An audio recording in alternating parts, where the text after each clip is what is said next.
So, what kind of groups are you into? And for somebody such as yourself, how do you find these local meets and other things that are going on in the steampunk scene? Well, the way I actually got into these other steampunks, got involved with other steampunks, you could say. The way I got into it is a bit of a story because after university, it was more to do with how am I supposed to exhibit the artwork? What sort of people would be interested in it? I actually found a niche with goths. I got more involved with the goths, but I was also doing my own style with steampunk. When I first met my first other steampunk, I could say, it was actually the Goth Weekend. This was a couple of years back now. It was April time, and it was just by sheer chance. I was at this stall. I got talking about it. I was in my, steam car tie, and the guy who was selling his wares, a lot of vintage stuff, a lot of old leather and stuff like that. And he got really interested. He was actually asking more marketeering questions, saying, "Oh, what sort of, what would this and all that?" And I just got involved. I just got, answering. And lo and behold, this guy came around the corner. Now, me, in all my vanity, I actually thought, I've got it, because I've got a pair of German jodhpurs, pair of grey German jodhpurs, post-war. Very nice. And I thought, nobody's thought of this one. Well, lo and behold, the first steampunk that came around had them same jodhpurs. We just got chatting, and we still mates now, and we've actually got involved with projects together with development. But after that day, I started meeting more, steampunks along the way, and I started getting more contacts. And after the Big Goth Weekend, I went back home, just added them, contacts on Facebook, and just went from there. Now, initially, it was quite difficult because at the time, or so it seemed at the time, all the events and all that was actually happening down south. And me being on job seekers allowance at the time, I had, no money. It's just nearly impossible to get anywhere with, so much in your pocket. So, I just kind of like stuck. I was just stuck in Manchester basically, and I just had to make do.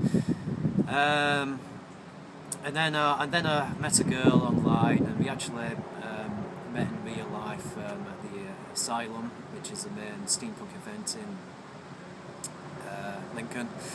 That was the first time I actually went there, and we actually got into a relationship, and she actually introduced me to the more steampunk scene down in London way. Nice. And all that, and so it just broadened my horizons and what's happening down south and all that. But back home, something actually happened. Last year, around summertime, a group of steampunks, steampunks in Manchester, just came out of the woodwork, to my surprise, because as far as I'm aware, I was the only bloody steampunk in Manchester. So they all said, shall we all meet up and all that. So there was quite a few of us. There were loads of us. I was really surprised at this. It was a nice sunny day. We met up at the statue of Queen Victoria in Piccadilly Gardens, and we all headed down to the Museum of Science and Industry in Manchester. And the group just went from there, and we had our debates. Oh, what shall we call ourselves? I just said call it Manchester Meet Up Steampunks or something like that. But anyway, we got our own name. We called it Cottonopolis because that was the nickname for Manchester back in the Industrial Revolution, because the majority of mills, factories were working in textiles, so they got themselves the name Cottonopolis. So that stuck, and I've been attending events ever since. It has been a lot more easier back then, considering, because obviously I don't have to go down south. But I have had one or two problems with debates about where we're actually going in this group, because I feel like a lot of the main meetups are happening outside of Manchester, and I feel that we should have more regular one going in Manchester. But it is a bit of a catch-22 affair, because I did discuss with one of the organisers in the group, and it's just about catering for those who have obligations, who have families, and so on and so forth. And so it's a catch-22 between them ones with things what they've got, got to do in, their family life and all that, and then, then it's like the single people, the kids, and so on and so forth. And it's just, a bit of a problem where you're trying to cater for both individuals, I suppose. But despite all that, I suppose it is a case of just taking bits from the and knowing who your friends are, and just try your best, and in fact, at the end of the day, you don't necessarily have to go to steampunk events to be a steampunk, because I actually started off with a goth meet-up at the end of the day, and that's it. I think that's the whole point of being a steampunk. It's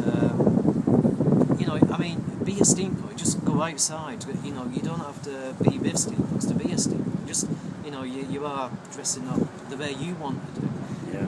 And in retrospect, that's what I was trying. Very much doing. I did have a bit of a rebellion streak about me. Came to good. Basically, I'm just dressing up the way I want to dress up.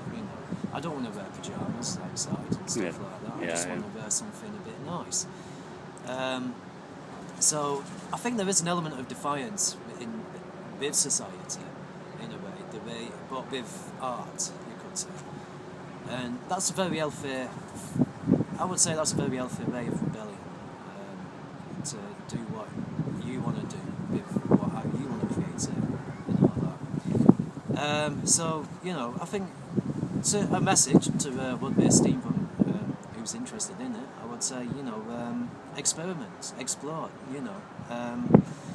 you don't necessarily have to conform to the norm. You don't necessarily have to wear burgundy leather, perhaps, just about what I'm wearing now.